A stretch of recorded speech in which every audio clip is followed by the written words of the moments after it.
One of the best reasons to visit Haugesund is to explore the brilliant Viking Farm and village in the nearby settlement of Avaldsnes.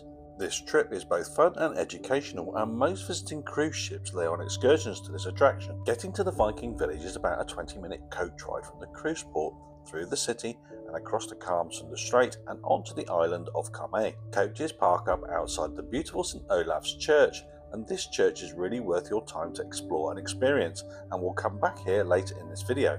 Upon arrival, however, your guide will likely lead you down and into a subterranean building which houses the excellent Viking Museum.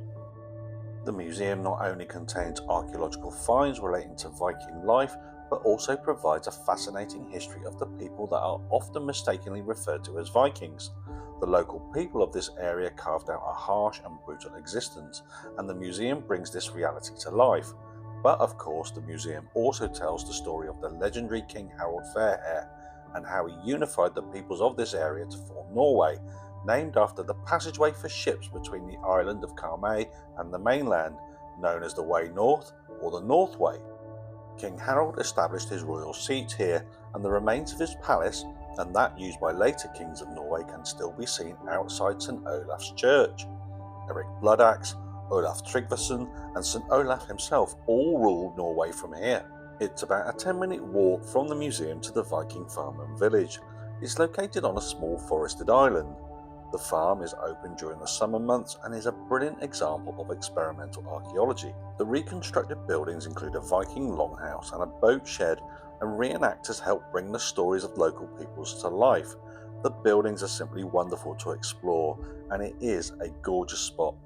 There are walking trails on this island to explore also, and you can wander the woodland absorbing the stories you've heard, including how King Olaf Tryggvason drowned sorcerers and wizards off the shores of the island for challenging his determination to convert this area to Christianity.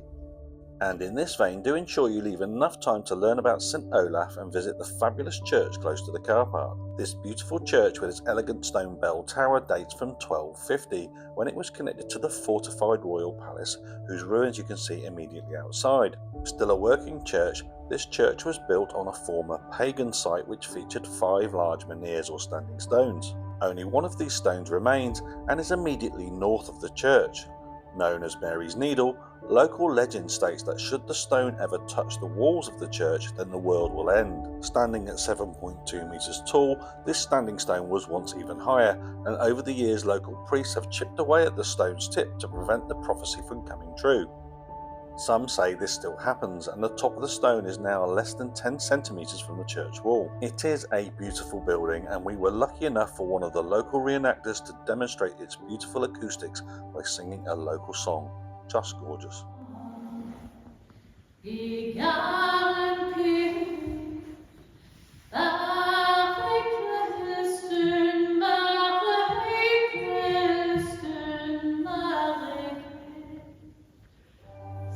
This was a wholly enjoyable trip to one of the most important sites in Norway's history, and Haugesund is a cruise port with plenty to offer the eager explorer. Thanks for watching. If you like what we do, why not like and subscribe? Cheers.